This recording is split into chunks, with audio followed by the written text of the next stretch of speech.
If you guys remember, we're talking about series. Series is a pattern of numbers where each term is being added onto the series. And in cases like examples 3 and 4, the other ones we've done, the number of terms that are going to be added on to the end of the series is an infinite number of terms. You can see sigma as n goes from 0 to infinity. Number 4 is 1 to infinity. And we're looking at the instructions here ask us to determine if this series will converge to an actual answer, like a real number answer, or diverge to infinity. We've looked at two ways to look at these. The first one was the nth term test, and the second one so far is the geometric series test. And so looking at number 3, the nth term test can be really applied to almost anything, almost any type of series. So looking at number 3, do you guys, let me ask you this, do you recognize that that's a geometric series? Yeah. What tells you that it is? The 2 to the nth. Okay, and what about the 2 to the nth? What is so unique about that? Bottom. Say again? The bigger numbers on the bottom. It's not necessarily about size of number. It's going to go to 0. It's not about that either, because there are plenty of other series that go to 0 that are not geometric. What tells you that it's geometric? Okay, this sounds like something we should talk about. Let's be a little more specific with number 3, and let's say this. Isn't this 3 just a constant multiple? Yeah. Right? It can come out. So I would write it as 3 sigma n equals 0 to infinity, and it would just be 1 over 2 to the n. What tells me that this is probably going to be geometric is the fact that we have a numerical base, which is a 2, and a variable exponent, the n. That's going to be typically a recipe for a geometric series. And so make a note of that. That's something definitely you want to think about. So with this geometric series, Hayden was saying something's going to 0 and all those things. With the geometric series, you have two main features. You have a first term and you have a common ratio. And if you know the first term and you know the common ratio, you can get all the other terms too. So what would you guys say that the common ratio is for this one? It is 1/2. It might not look like that right now, but if we rewrote this just a little bit, we'd get 3 sigma from 0 to infinity, and we could write it as 1 over 2 in parentheses to the n. Because 1 to the n, we would just say, could equate that with 1, right? Okay, so the common ratio is 1/2, so I'll just write that up here like this. Common ratio is 1/2. So based on that, we can make a decision right now. Is this geometric series going to converge or diverge? It's going to converge because, Jared, the common ratio is what? Not just less than 1, but between 0 and 1, right? Its absolute value is between 0 and 1. So we could, right, it's a fraction. There you go. So we could say 0 is less than 1/2, which is less than 1. And that tells us that our common ratio is within that converging area. Okay, so then you could say by the GST, remember I want you guys to name the test that you're using. So by the GST, the series will converge. And let's take it one step further. This is one of those series where we can find the actual sum of the series relatively easily. You guys remember the formula that we used to find the actual sum of the series? A over 1 minus r, that's right. So A stands for the first term. And so I'm going to present it like this. I'm going to say that this summation equals 3 parentheses. I'm pulling the 3 out. So if we pull the 3 out like it is, what would be the very first term of this particular series? 1/2. I don't think it would be 1/2. Well, I'm pulling the 3 out. Like I've factored it out. Starting with 0. So when n is 0, the first term would be 1. That makes sense? If we want to multiply the 3 back in, the first term would be 3, but I'm bringing it out, and we'll multiply it back in here in a second. So the first term is 1, and it's over, like Sydney said, 1 minus r, so it'd be 1 minus 1/2. So 1 minus 1/2 is a half. Flip it up, right? 2, do you get 6?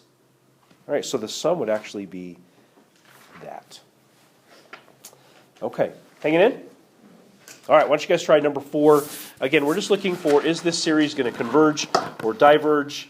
And then if it's going to converge, with some of these at least, we'll actually try to find what the answer would actually be. Just want to try. If we do what Tess was suggesting, I think we could rewrite this, and I think we probably should rewrite this.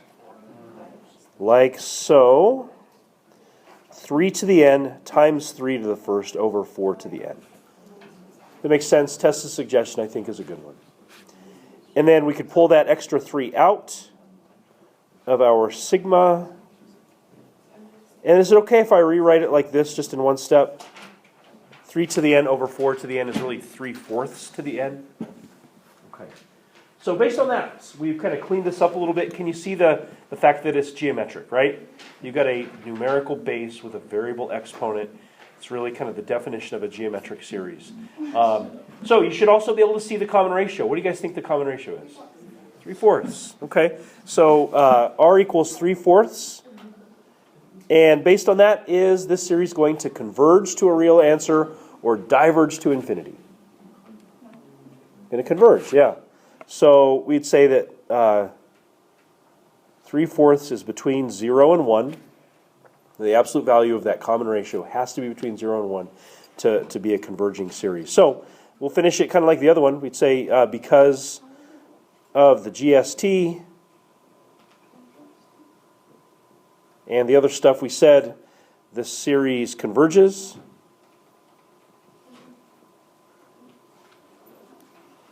And did anybody actually come up with the sum? Like what it would sum to be? 12? Okay, let's check it out. So I would say the sum would be 3 parentheses 3/4 over 1 minus 3/4. So that would equal 3 times 3/4 over 1/4 would be 3 times 3/4 times 4. I'm coming up with 9. Did I mess up? 9? The first term is 3. If you don't take out the Oh, it's n equals 1. 3. N equals 1, not 0. Is that it? Oh, there we go. Yeah, that's exact, because you'd be missing the 3. Yeah, that makes perfect sense. So watch out for those. A lot of them do start with 0. Some of them start with 1. So, okay. Wait, what exact is that for me again? It's first term out on the top and then 1. First term over 1 minus r. Okay. Where the confusion can be, obviously, looking at your n value, your low n value can mess that up a little bit. And then also, if you bring the 3 out, remember that that's just out, right? And then you'll multiply it back in at the very end. Okay. So, but yeah, do watch out for the n equals 1 or 0. It could be n equals 7. Who knows, right? Just be on the lookout for that. Okay. Okay. Any other questions? Okay, so the final thing I want to do here with you guys, I'll do this one with you, is this ball drop question. I like this question just because if you stop and think about it, it's a really difficult question to answer from the perspective of math, right? So if you drop a ball, we all know that the ball will not rebound to the height that it was dropped from, right? It eventually gets less and less and less and less. And so this says, a ball is dropped from a height of 6 feet and begins bouncing.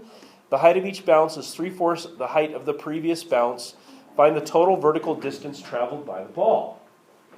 So the first drop is 6 feet, right? And then it bounces up to 3/4 of that, and then down, and then up, and then down, and so on and so forth. And eventually, we think, okay, it'll come to rest. But even then, at the very end, it doesn't have like little tiny micro bounces that you probably can't even see with your eyes. It's going to be hard to detect and measure that. So we're going to attempt to figure out what this would be theoretically, and this will be our last one for the day. Excuse me. Okay, so I'm going to draw a picture to maybe help assist us. I'm going to say that this ball is going to start up here at 6 feet, and it's going to drop and hit the ground. So this was 6 feet, and this is going to be a pretty unique distance. Okay, so it's going to rebound a little bit. It's going to rebound up to here. And that height's going to be a little bit less, right? So this is going to be 3/4 of 6. So it's going to go up. I'll do this in a different color, I guess. It's going to go up 3/4 of 6.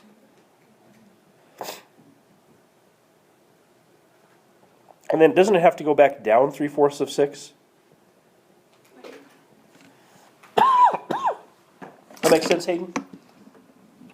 Okay. Did you already get this one done? Okay. What was your answer? It's not right. It's not right. I'm sorry. So you should pay attention. Okay. And then, of course, you guys know it's going to... Goodness, sorry for this. I promise I'm not getting choked up by the bouncing ball. It's going to continue on. It's going to be a little bit shorter each time. So here... Theoretically, this ball would never stop bouncing. Yes.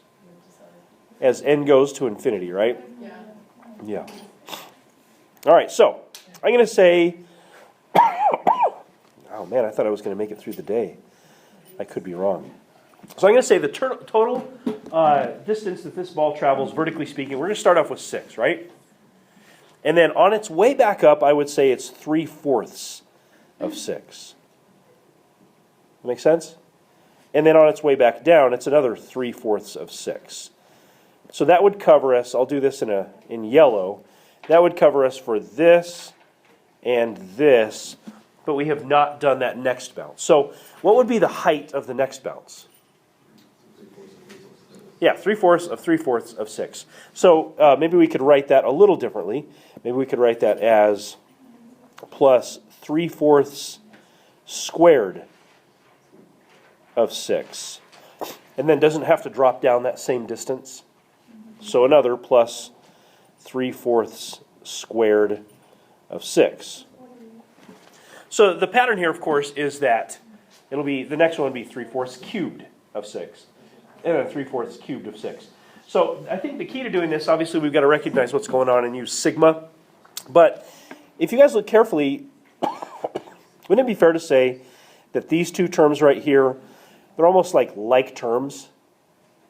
And then these two terms right here would also be like terms. And then as we go plus dot dot dot, like every pair of terms will be like another set of like terms. So I'm going to rewrite this just a little bit in terms of this.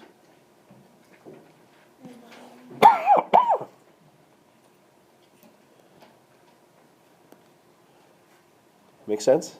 It's almost like the 3/4 is a variable. I'm adding up the coefficients. And then it would be 3/4 squared of 12. And then we could put the next term on there. We know it's going to show up. 3/4 cubed of 12.